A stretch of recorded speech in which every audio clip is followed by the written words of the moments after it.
Several Northwest Metro police departments are asking residents to be vigilant after a record number of catalytic converter thefts. Reporter Sonia Goen shows us why thieves like to target certain vehicles.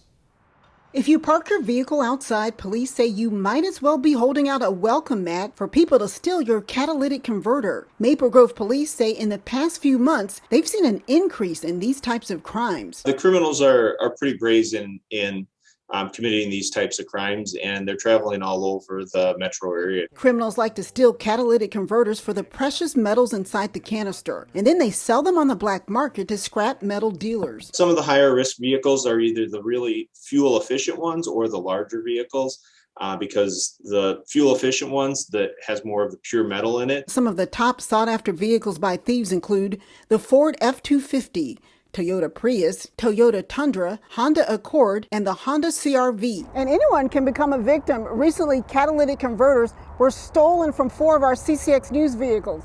Brooklyn Park Police say they're seeing a record number of these types of crimes.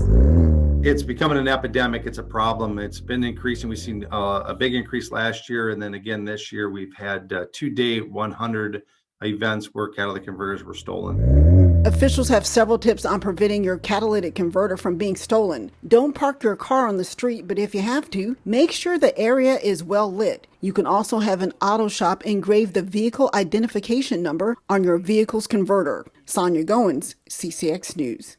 The State Commerce Department is offering a pilot program where service stations are installing so-called CatGuard labels on the 15 most at-risk vehicles for catalytic converter thefts. We've got more information on our website, ccxmedia.org. Brooklyn Park Police continue to investigate a shooting that sent one person to the hospital. It happened just after midnight Thursday outside the Speedway gas station off of Jolly Lane.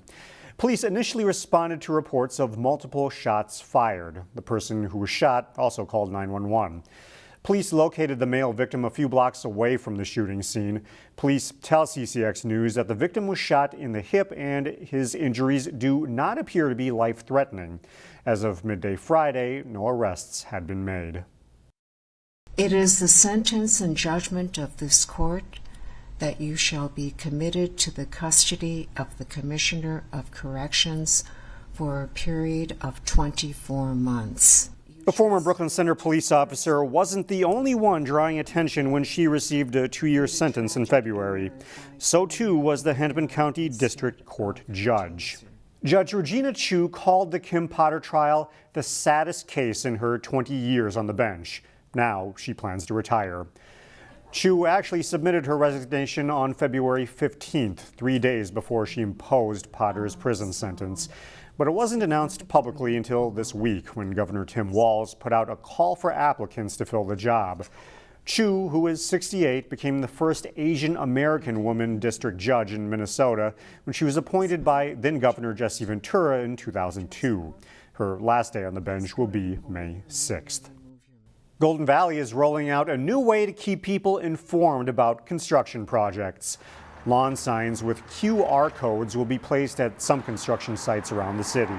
Scanning the QR codes will take people to the city website where they can get information about proposed and upcoming construction projects. There's certain statutory requirements about notifying immediate neighbors, and so they get letters in the mail. But we often hear from people who aren't within that radius or just, curious because they're driving through the community and they see something happening. And it's a way for them to kind of find out that information, satisfy their own curiosity, and also, again, cut back on that, that extra step of having to call the city, track down a staff person, and get their questions answered. Golden Valley plans to have the signs at most of its larger construction sites this spring and summer. She's the talk of the town in Minneapolis. Hopkins High School grad Paige Bueckers led her UConn team to the women's Final Four. And as we found out, there is no shortage of local fans appreciating what she's doing both on and off the court.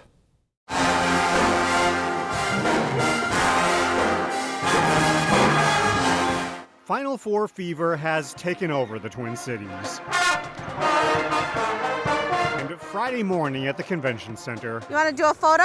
Yeah. All right, awesome. Fans took in the sights and sounds of this massive showcase honoring women's basketball. The kids love it. My oldest son is big into basketball, so it's right up our alley. Landing a major sporting event like the Final Four is always a major deal for the area. But when the biggest star of the tournament happens to be a Minnesota native, I'm a big Paige Bueckers fan. It gives the local fans something to root for. I like how she passes a lot and she can shoot the ball. She can pretty much do anything on the court. This fan from Rosemount wore a shirt featuring Paige Bueckers.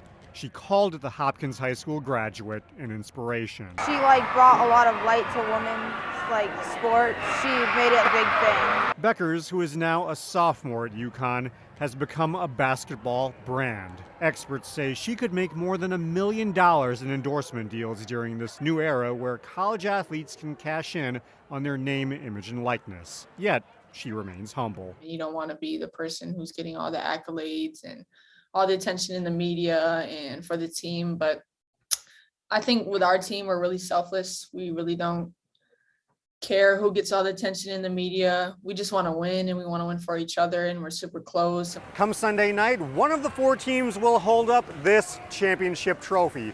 We'll see if it just so happens to be Minnesota's hometown hero, Paige Bueckers. As we go to break, we leave you with more sights of the women's Final Four.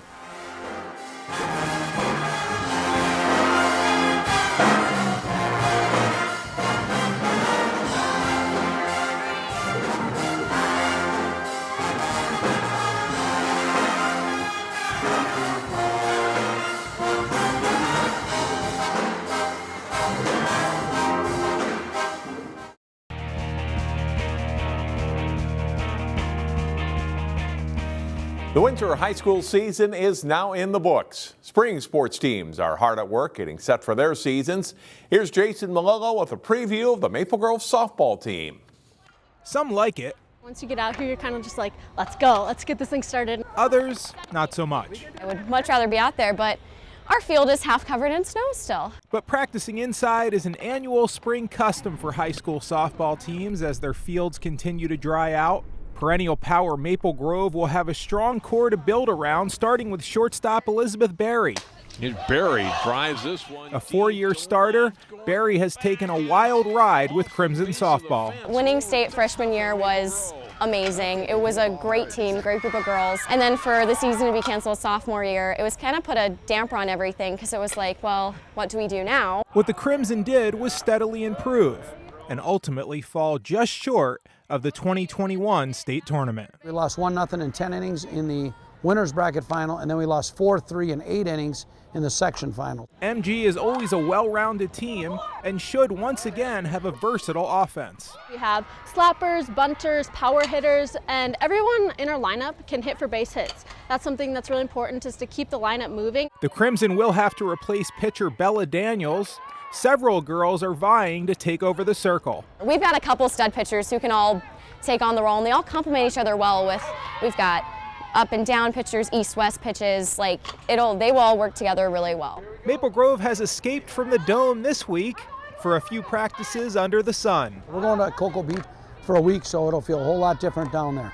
That was Jason Malillo reporting. The Crimson are scheduled to open their season next Thursday afternoon at Coon Rapids. Maple Grove's home opener is set for April 12th against Osseo. Last weekend's state boys basketball tournament wrapped up the winter sports season.